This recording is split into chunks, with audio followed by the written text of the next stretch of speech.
It was a chilly, rainy Monday afternoon in Pittsburgh. I sat at the lunch counter waiting for Hardley to show up so we could talk about a potential client. We finished up all of our cases and was presented with a big one that needed serious discussion.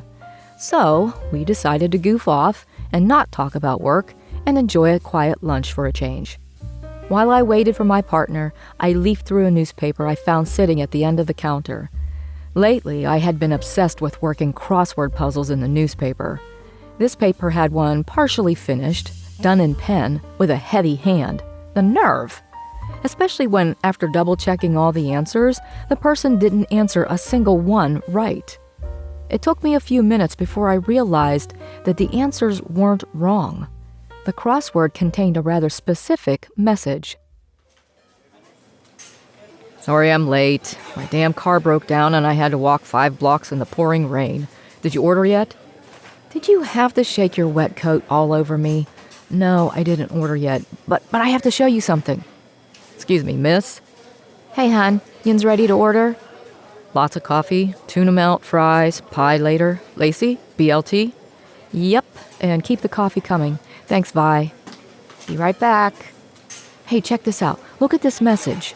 About this case, I'm going to pass. I thought we weren't going to talk about it at lunch. There's something funny about that guy. I mean, where does he get off thinking he has the right to spy on his employees when they're not on the clock? You won't get any argument from me. Now, about this strange... Here yins go. I put a fresh pot of coffee on for the both of you. Let me know when you want me to top off your mugs. Your food should be ready in a few. Kinda busy back in the kitchen and that. Thanks for always looking out for us, Vi. Hardly. Can I show you something I found in the crossword puzzle? With all this rain, if the temperature drops, we're going to be in big trouble. It's too early for snow. Oh, will you stop talking long enough for me to show you something? What? While I was waiting for your late self again, I started on the crossword puzzle. All the answers are wrong and done in pen. Who does a crossword puzzle in pen? Anyway, someone scribbled a message in it. God, Lacey, you find the weirdest things in the weirdest places. Can I talk? Proceed. Listen to this. Janet kidnapped. In garage at rear 250 Industrial Park Drive. Will kill in few days. Help. Good gravy. Sounds like someone had too much to drink last night. Date on the newspaper is today, so no booze involved. Come on, girl. You're not taking this seriously, are you? No. Maybe a little. Come on, pal. We're detectives. We, detect things. We see clues and everything. They're everywhere. We just finished 3 separate cases. You can't be bored already. Ignore it. Throw the paper away and let's eat lunch. I'm starved. Fine. You're going to call Morelli, aren't you? No. Okay, fine. Let's say this is real. What do you think you can do about it? Certainly not go searching for this garage where what's-her-name is being held captive. Well, of course not. That would be stupid and dangerous. Well, I'm glad we can agree on something. Wipe that look off your face. Promise me you won't pursue this. Oh, promise.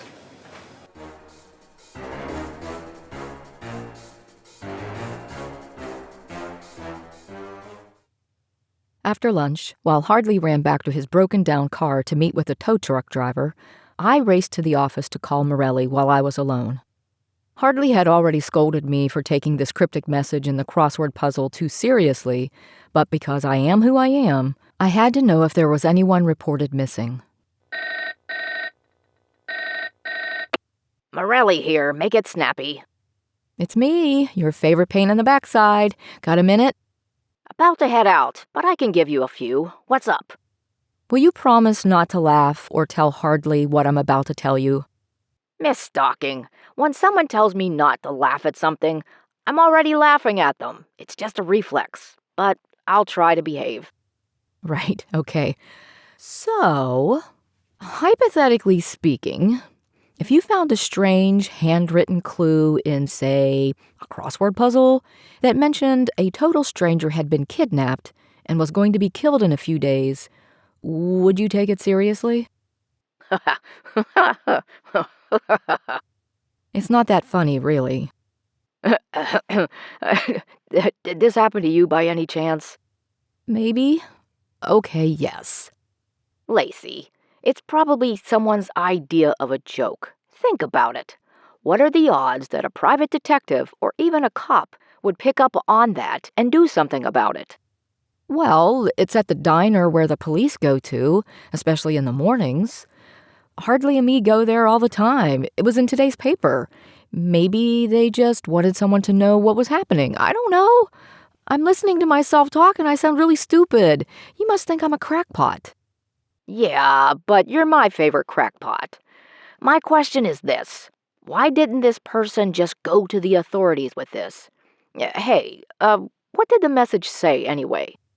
Oh, let me find it. It says, Janet kidnapped in garage at rear 250 Industrial Park Drive. Will kill in few days. Help. Right.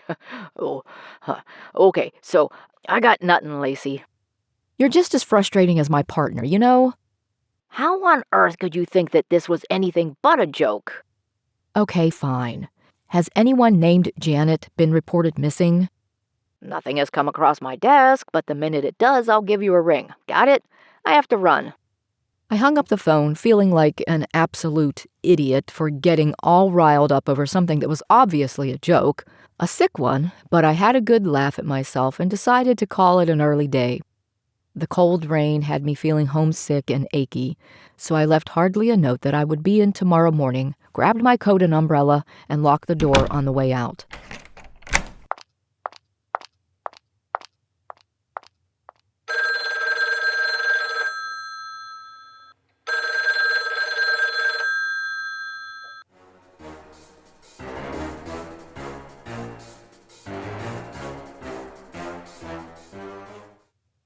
Although I went home early, I couldn't keep still. My mind raced, worried that the strange message in the crossword puzzle was real, and there was a woman being held against her will in some dank garage, scared of what was going to happen to her. The only thing that stopped me from running off to the address in the clue was the rain just wouldn't stop, so I went to bed. Everyone always says that things look better in the morning. I never really believed that. The next morning, I was still feeling unsettled, so I did what any private detective would do, went looking for trouble. Dressed in practical clothes and comfortable shoes, I made sure my pistol was fully loaded. I called for a taxi and requested my favorite cabbie, Mo, to drive me to rear 250 Industrial Park Drive. Why you want to go there for? Just following a lead. It's not exactly the best place for a woman, especially a woman as pretty as you. I have a gun. There's a bunch of weirdos over there, Miss Stocking. I don't feel right about this. Does Mr. Hardley know what you're doing? Yeah, sure. By the time we made it over to the address in question, I understood what Mo was talking about. When the clue in the crossword said garage, I automatically assumed it was a small garage behind someone's house. We pulled up to a faded, gray warehouse with 2 large bay doors and a set of rickety stairs leading up to an office door at the side of the building. The whole area was abandoned and run down. My gut was telling me to stay and check things out, but my head was screaming, run. I chose to listen to my gut. Can you come back in an hour? You want me to leave you here? Yes. And if when you come back and I'm nowhere to be found, call Hardley and Sergeant Morelli. Got it? Lacey, I can't do this. This ain't right. There's a $10 tip in it for you. It's not about the money, woman. It's about your safety. Well, then stay here. If I'm not out in 15 minutes, call the cops. I don't know. 15 minutes, okay?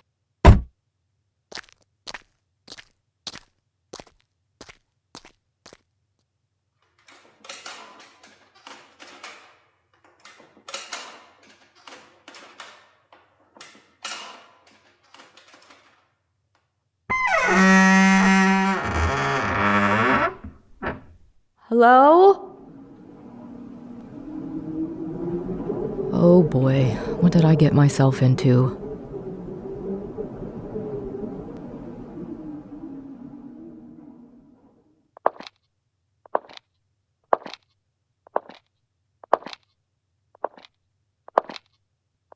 By this point, I knew I had made a mistake in coming here, so I turned on my heel and bolted for the door.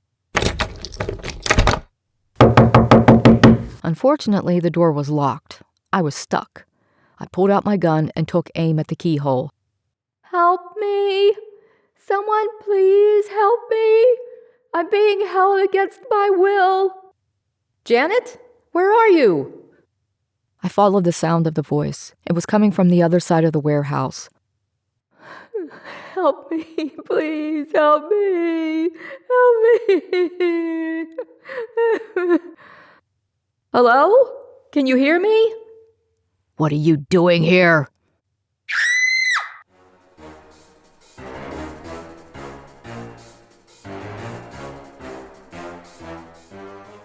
Who are you? Where's Janet? There's no one named Janet here.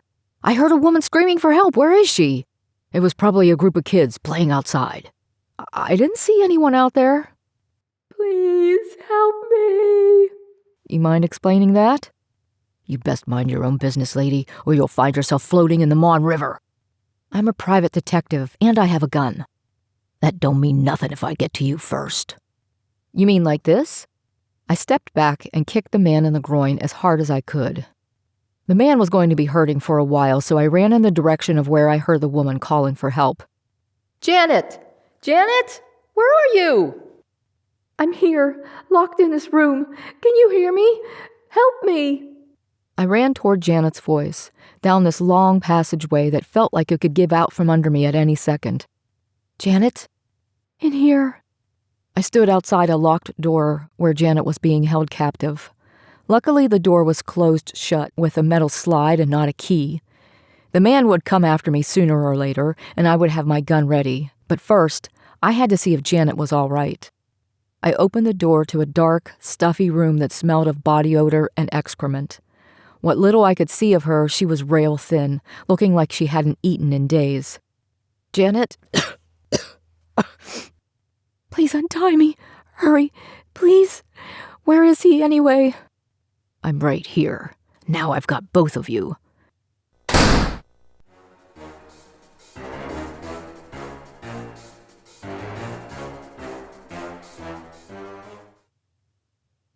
Don't panic. The police are on their way. I'm too tired to panic anymore. There's a window at least. I can always shoot it out. That's a far drop.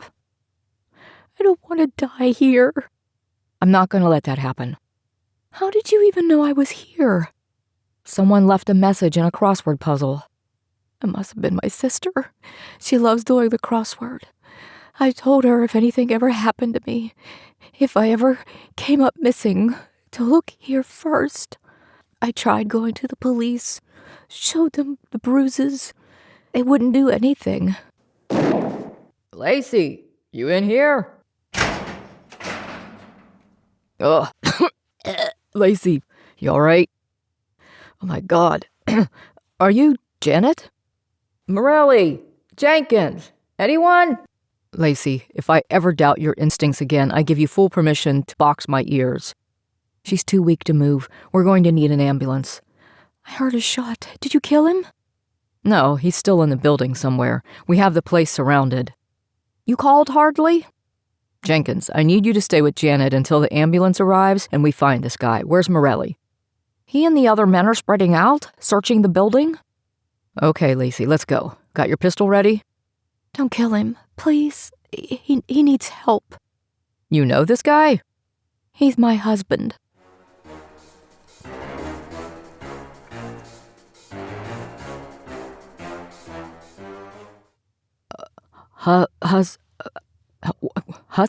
Is that so? What's his name?" "David. He hasn't been the same since he came home from the war." "Shell shock. I'm familiar with it. But why is he doing this to you?" "I filed for divorce. I'm tired of being his punching bag." "Oh, Janet, I'm so sorry. Now that we know this, we'll be careful approaching him." "Thank you." "Stay close to me, Lacey. I don't want to lose you." Stop getting all sappy on me. Let me yell for him. "David, we're here to help you." There's Morelli up ahead. Psst, Morelli. Miss Stocking, Well, that was an easy rescue. Let's go home. Did you get David? Who? David is Janet's husband. She needs an ambulance. Can one of your men call for one? You mean this was real? There really was someone named Janet being held hostage? David is suffering from shell shock. He held his wife hostage and has been beating up on her for some time. He's sick. She's not doing good either. Can we find this guy before he hurts himself or someone else? He can't be far. This place isn't that big. Right. Tyler, hop 2. Call for an ambulance and backup. I want this place searched from top to bottom. Do not shoot to kill. Lacey and I will start at the top. I saw a set of stairs, maybe to the roof. Maybe Miss Stocking should sit this one out. Excuse me? No, she's coming with me. I'm not letting her out of my sight. Hardly dragged me along with him while Morelli and his men split up. I called out for David in a sweet, calm voice, hoping not to startle him. Janet didn't say if he had a gun or not. Maybe I was too much in a panic, but I didn't see one on him. That didn't mean he didn't have one stashed somewhere. Pistols pointed, we walked along the catwalk along the top of the garage while the cops searched the floor below. David? Where are you? We're here to... Get down! We didn't see where the bullet came from, but we hid behind a large support beam. I'm not going back. Maybe you should take this. You have a way of calming men down. If he's beating on his wife, do you think he's going to listen to me, another woman? Try it anyway. If it doesn't work, I'll try. Oh, all right. David? David, stop. I beg of you. I just want to talk to you. I don't want to go back. You're going to have to kill me first. Go back where? To the front. David, the war's over. You don't have to go anywhere. Don't lie. It's just a trick they use to take you back. No, the war ended a few years ago. We're at peace now. They'll end up sending me to Korea. You just watch. No one knows what the future will bring, David. But you're here now. You can rebuild your life. Shut up. I'm sick to death of people telling me I can rebuild my life. How? How when I have so much blood on my hands, so much death? My 2 brothers were in the war. One came home and moved on with his life. The other one, not so much. He has nightmares all the time. He scares easily. It changed him. What's his name? Jim. He's a police officer, but I think he's going to change jobs. He also drinks a lot now. His marriage is on the rocks, too. He's not doing so good. The war doesn't end for all of us, you know. I just want the noise to stop. While I worked hard to keep David talking, Hardly pressed himself up against the wall of the building and inched his way over to where David was hiding. I caught a glimpse of him sitting on the floor just inside an office door, hugging his knees to his chest. My brother found a group of men just like him. They talk about what they experienced overseas. He wrote me a letter recently, saying that no one understands what he's going through except those other guys. Is it helping him? He said it helps him feel less alone. Do you have anyone you can talk to, someone who will understand? I don't want to talk. I just want silence. By now, Hardly was just outside the door where David was sitting. I motioned for him not to move. David, my friend is standing just outside the door. He wants to help you. No, David, no, put the gun down. Hardly!